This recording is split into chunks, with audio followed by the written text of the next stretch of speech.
Welcome to Tough Conversations with David Wood, where play meets depth. We help teams and high-performing leaders like you to master your tough conversations so you succeed in your career and in your life. When we avoid tough conversations, we stay small.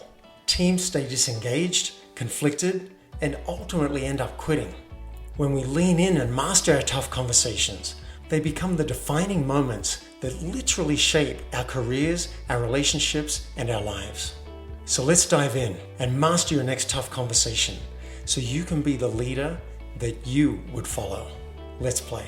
It feels more than good. The reason I can donate 100% of the profits from my online work and coaching other people is because I've done it. Wow. Welcome everybody to this episode of Tough Conversations, and we're doing something new today. We talk a lot on this podcast about tough conversations with other people.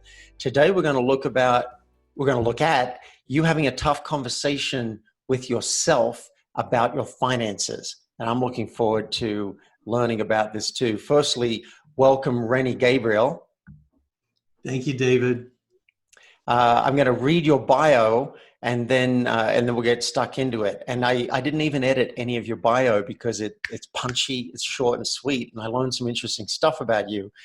So here's who you'll be listening to today. Rennie is a TEDx speaker and the author of the award-winning best-selling book, Wealth on Any Income. After 2 divorces and a business failure, he was flat broke at the age of 50 and started all over from scratch. After learning what was not taught from all his financial education, he became a multimillionaire in just a few years. Rennie's helped thousands of people avoid the financial downward spiral. I'd like to avoid that too. And now he donates 100% of his profits to charity. So Rennie, you and I came to each other through a mutual friend, Saida Desilets.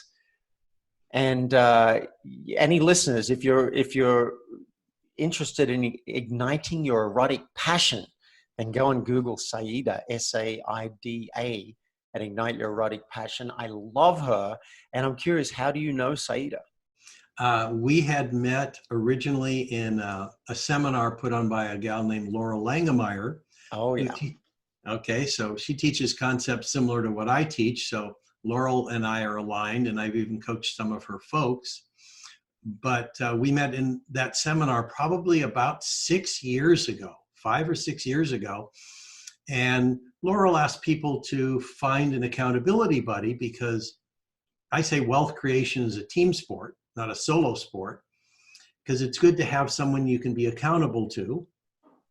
And actually, the more people who are supporting your vision, the better. And so I connected with like 3-4 people as accountability buddies. And within 1 or 2 calls, everybody else fell away other than Saida. So I supported her. She supported me. We've been speaking at least monthly for like the last 5 to 6 years. Wow. Well, I'm not surprised that she didn't fall away. She is a firecracker. And I love the concept of accountability buddies. I have one too, and I have a call today with him. We speak each week for 30 minutes. So either hiring a coach or having an accountability buddy or both, I totally support. Now,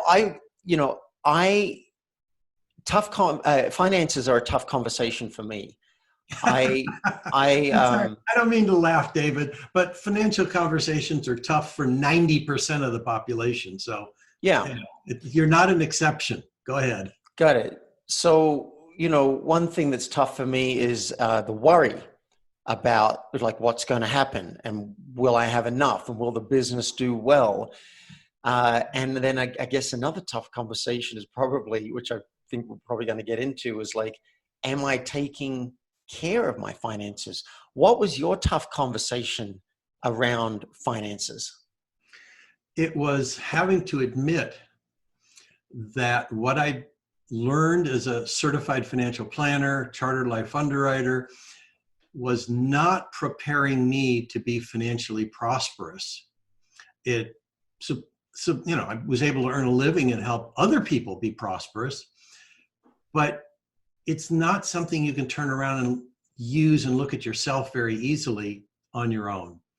So after a couple divorces and a business failure, like you said in the bio, at age 50, I'm flat broke.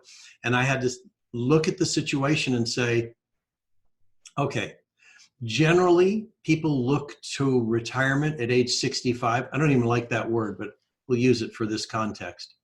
So I've got 15 years, and either I'm going to be eating cat food, or I've got to do something different because what I've been doing in the past is not working. So you were and are a CFA. No, my son happens to be a chartered financial analyst. Okay. I'm a certified financial planner. Oh, CFP, and you were flat broke at age 50 despite being a CFP. Yeah, wouldn't you say that's a little embarrassing? Yeah. Yeah, I would, but also qualifies you now to speak about, hey, I had all this, a certain set of information from being a CFP, and it didn't have me be wealthy. No. So go ahead. What is missing, and I found out, well, parents can't teach to their children what they don't know. Teachers can't teach what they've never learned. So it's not taught in school. Parents generally don't pass it on because they don't have it. And what's worse is that I started interviewing certain CPAs and found out they were not taught in their coursework how to do personal budgets or teach their clients how to do personal budgets. Now, I'm a certified financial planner, and I know that was missing from my coursework as well. Bottom line is the very foundation for handling money effectively is not taught anywhere except for maybe 10% of the population that might pick it up from their parents or some school elective program. It's frightening, and that's what I was coming to realize. Wow. And what do you think? Why do people avoid this tough conversation with themselves about finances? Well, people think they're supposed to know this stuff, I guess, by osmosis, and they don't. And so it's easier to just avoid it than it is to face it head on. I've talked to so many people who have, who come to me because they're finally looking for the solutions, and they'll say, I haven't looked at what my credit card debt is because I'm afraid. And the fear keeps people from looking at it. And the strangest part is when they sit down and look at it, and it's the same thing for me, and you have it down on paper, you can actually create a plan to do something about it. Where if it's just spinning around in your head and you don't know what the balances are and you're not sure what your minimum payments add up to and all the rest, it's just like, I don't want to look at it because I'm afraid of what I'm going to see. Yeah, I really relate to this. It's kind of easy to put my head in the sand. You've met, looking at the debt sounds like a tough conversation that we might want to avoid. I imagine also looking at your expenses. Oh, absolutely right. Looking through the credit card, seeing what you spend your money on might be like, it's fine. Let's just ignore that. But the cost of not having that tough conversation, I imagine, is that some of your money could be draining away that could go towards your wealth accumulation. Absolutely right. And here's I'll say the toughest thing to have to admit.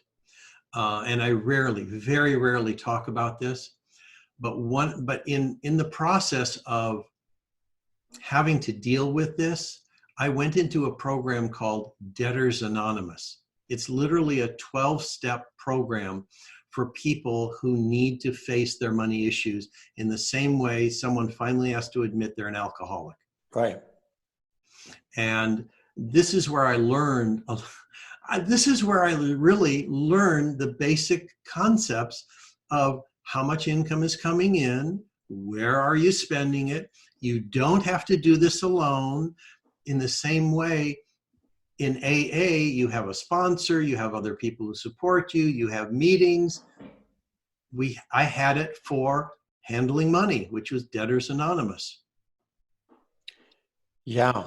So that sounds like a great support structure to support you in having the conversation that you've been avoiding about your debt.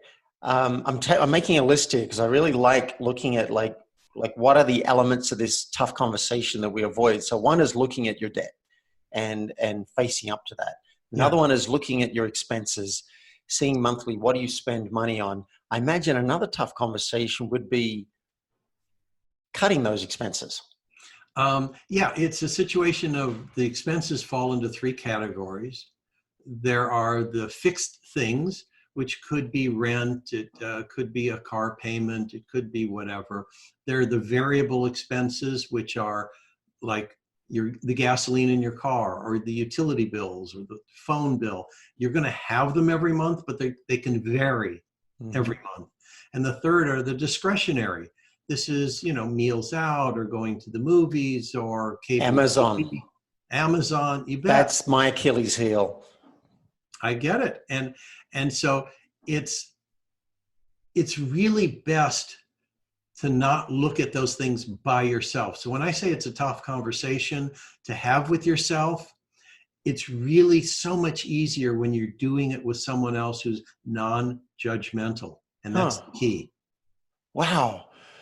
I like that. Well, we started talking about accountability buddies, and there are quite a few things in my life, even though I'm independent and a self-starter, there's some things that are really hard for me to do alone. Oh yeah. And one of them is looking at finances and particularly my taxes. And if I just had someone else to even energetically shoulder the load and say, all right, well, let's just start here and do that, I think that would make it so much more even enjoyable for me to do it. It does, because you're, like you said, you're sharing the load, and any load is lighter when you've got someone else to support it or support you with it. And there's a fabulous book that I read called Change Anything. And it was written by the same 5 authors who a few years earlier wrote a book called Influencer. And it's based on their studies. This is not just ideas, but based on empirical studies of how human behavior can be changed. And willpower has absolutely nothing to do with the process. It has everything to do with what they call 6 areas of support in terms of personal motivation and personal ability, or social motivation, social ability, and so on. And think of it this way.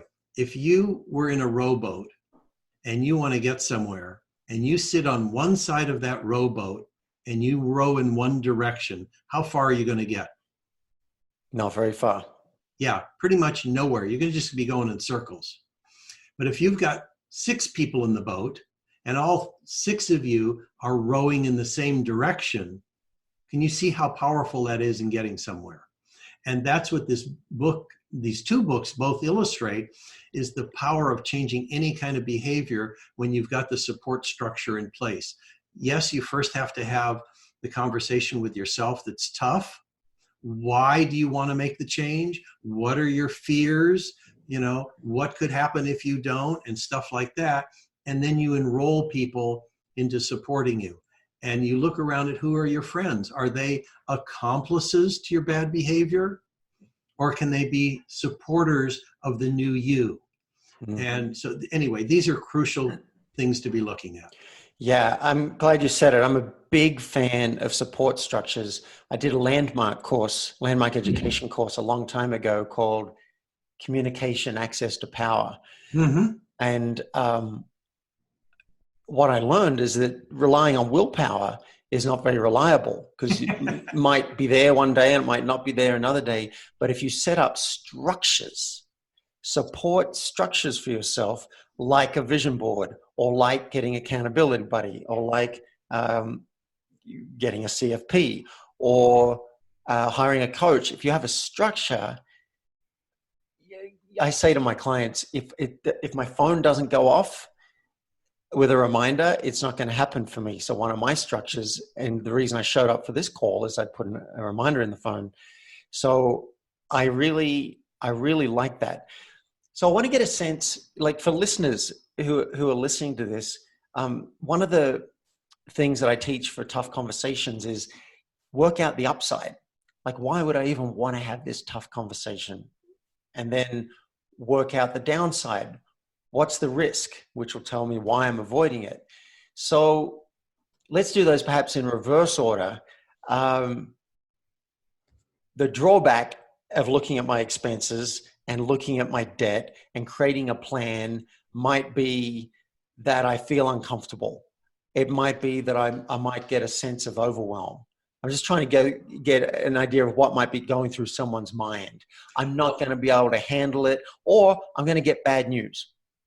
Yeah, now those are the reasons not to look at it, but I wouldn't say those are the risk. Here's the risk that I was facing at age 50.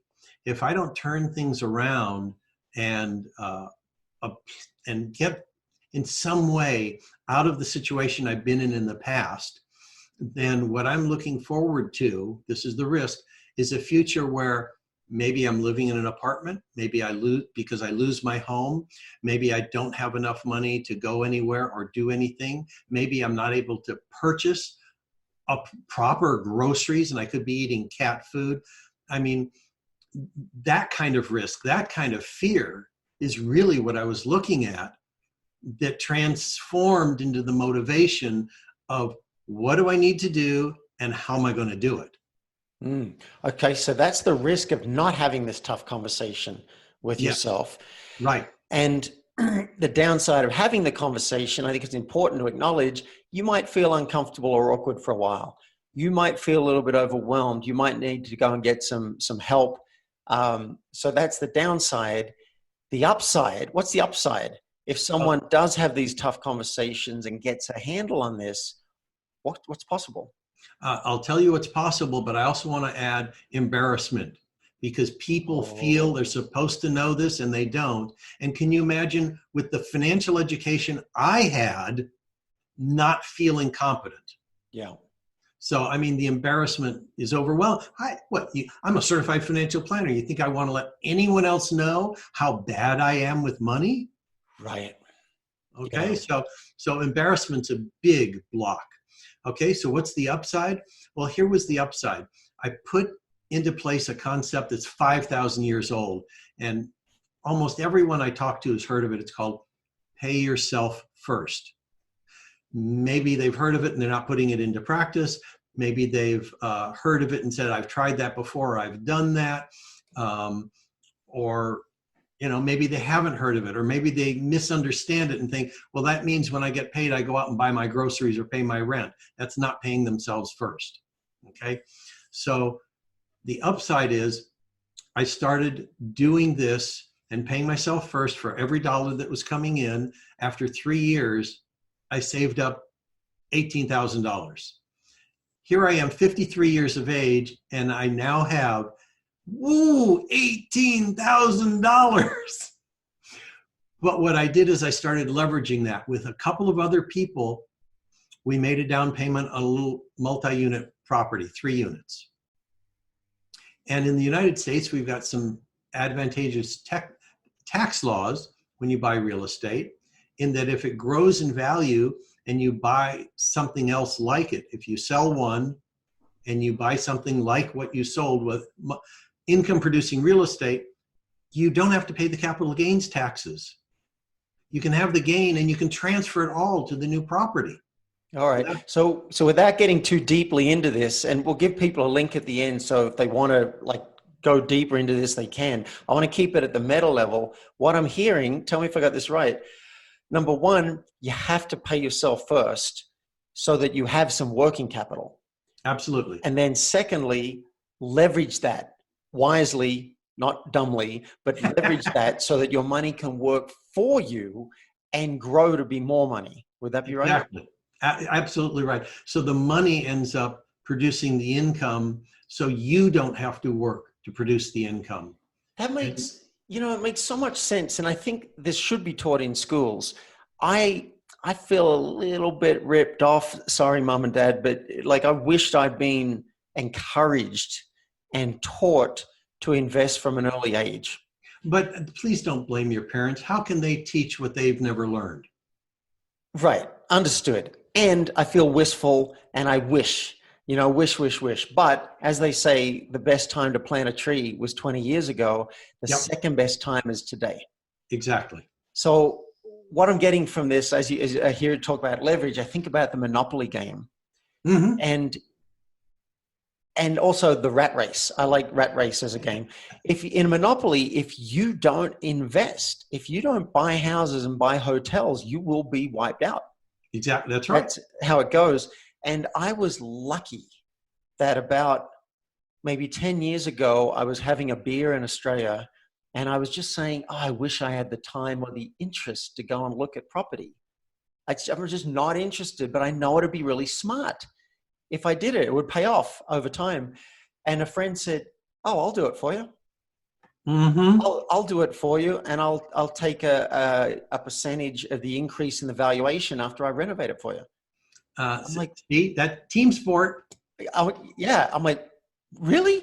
So she did it. She went and she found a place. I approved it because I didn't care and I didn't want to look at it. I bought it. She renovated it. And now we're like 10 years later and I own a property worth hundreds of thousands of dollars. That's my nest egg. And I tell you, Rennie, if I hadn't done that, I don't think I'd have a nest egg. I might have 20 grand in a savings account, but I wouldn't have something to rely on. So I lucked into it. And for all our listeners who haven't lucked into it and they're not paying themselves first and then leveraging that to have their money work for them, I'm encouraging you to listen to Rennie, go and check out his website, which we're going to give you very soon, and start building a wealth plan for yourself, because I imagine, Rennie, that it feels good to know that you have a plan in place. It feels more than good. The reason I can donate 100% of the profits from my online work and coaching other people is because I've done it. Wow. Yeah, I wanted to ask you about that. That's something that stood out in the bio. 100%, like any profits that go from people working with you after this podcast, to clarify, that's going to go to charity? That's correct. Wow. And it's because your money is working for you. You paid yourself first. Then that money is like a bunch of different employees who are like just going to work, making some money for you. It's funny the way you phrase that, because that's just how I look at it. I look at it as I've got, let's say, 30 families who go out to work every day. And once a month, they're sharing, let's say, a quarter of their income with me. And I don't even have to manage them. Yeah. Yeah. All right. Well, this makes so much sense. And I did watch your TEDx talk. I encourage listeners to listen to that as well. Very simple, easy to follow information. Before we give out your website, I want to ask you, what kind of dog do you have? Oh, I've got, we have 2 rescues. And that's, can I talk about the charity the money goes to? Yeah, please. Okay. It's called Shelter to Soldier. Dogs are rescued from high-kill environments or off the street or a rescue organization, a pound. And if they meet the personality and size requirements, they're trained as service animals for soldiers who come back with post-traumatic stress or traumatic brain injuries. And our soldiers who are allowing us in the United States to have lives that are secure and risking theirs in other parts of the world are not treated well. And when they come home and are committing suicide at the rate of almost 1 an hour. Not one service member who's gotten a service dog has committed suicide. Mm-hmm. So this organization is preventing dogs from being euthanized and soldiers from committing suicide. So they're saving 2 lives at a time. So my wife and I have always rescued dogs. And what we have now, one is a border collie pit bull mix. And the other is just some little fluffy thing that was hit by a car on the side of the road near the desert and dumped in the pound. Anyway, so that's what we have now, 2 dogs, but we've always had rescues. Right. It seems to me you're feeling a touch emotional as you speak about it. Would that be right? Yeah, I actually did pretty well. Sometimes I get choked up and can't even talk. So I did pretty good this time. Yeah. Well, I love that you're helping people, not only helping people with wealth, but you're also rescuing animals and veterans. at the same time. My dog is a rescue and she's an emotional support animal. Mm, So I am now a big fan of what you're doing and you, and I can see now I'm getting more of a sense of why Saida said that we should talk. yeah, thank you. Thank you, Yeah. Saida. Yes. So where can people find out more about you? Easiest place is to check out the website, which has the same title as the book, Wealth on Any Income. And the reason it's called Wealth on Any Income is because when I started over at age 50, I was only earning $5,000 a month.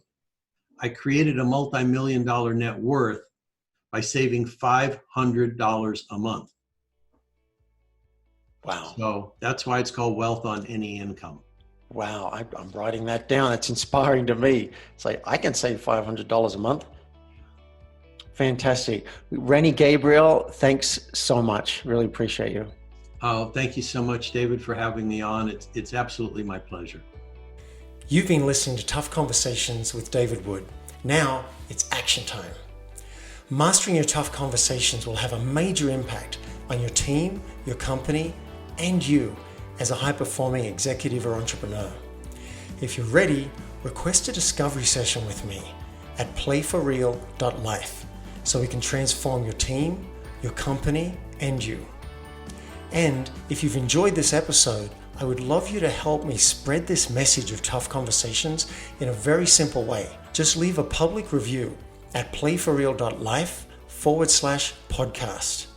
And you may hear me read it out loud and thank you live on a future podcast. Now, let's play.